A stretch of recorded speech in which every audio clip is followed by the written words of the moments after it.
First, had to work out, the basic mechanics of how you take a story about dragons and flight and this sort of epic journey, and just how you could turn, a physical arena to create that kind of a narrative, because I don't think anyone's ever previously attempted a narrative on this scale before.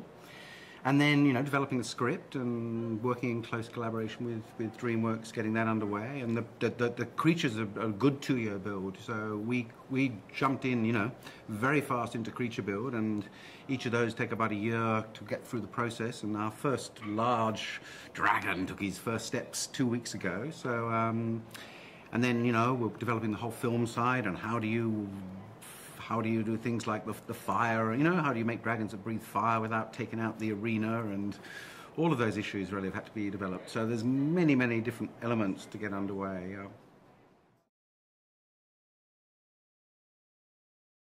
The film is, full of glorious moments, and I think what's been so exciting is to build a theatre show which actually has to meet the challenge. Like some of the challenges we've taken on, you'd never dream of taking on unless, they were kind of set by this kind of previous kind of model, in this case the movie. So, for example, from day one, that moment when you've got, a large dragon, which feels and looks like a breathing, real creature, is flying through the air with a young boy on it, and then suddenly, the tail breaks and the dragon goes into a tailspin, plummeting down to the ground. The boy falls off it, spirals through the ground, catches the tail, clambers back on board, pulls up at the last minute and flies off, while you're doing that physically around an actual physical space above 15,000 people. So that was a good, that's been a challenge. One we've had an absolute ball with. So developing the flying system that can do that, and then an incredible kind of projection system which turns the entire environment into a projected world. So we've got 1,000 square meters of floor, which is all a projected world, and a 60-meter screen at the back. So as you see that actual flight and that actual boy, flying through the air, we're able to create the entire environment around that.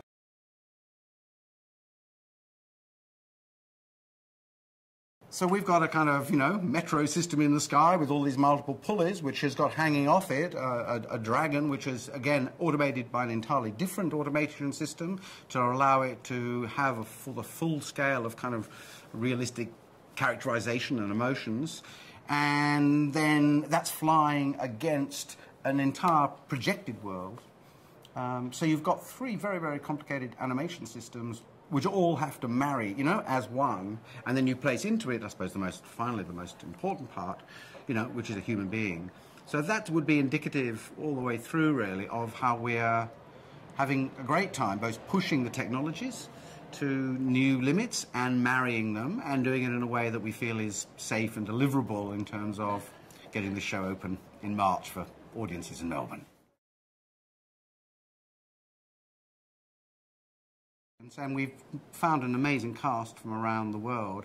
But I hope for all these new frontiers in terms of levels of spectacle, I hope what will wow the audience most, they can sit with 15,000 people and be told a whole story that really moves and touches them. And I think that's, for all of the technologies, that's going to be the heart of it. But within that, we've got, a dragon with a 14 meter high head, and that's actually an animated head, and which is further extended with 60 meters of projected kind of wings.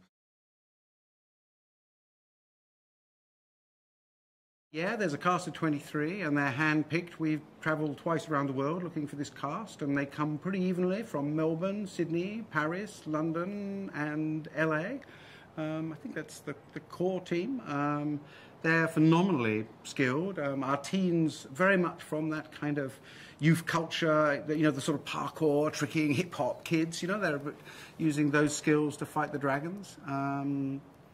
So we feel really privileged and honoured to work with a bunch of people that we've pulled together, and we think we're going to have an absolute ball with them. And they all gather in Melbourne in November.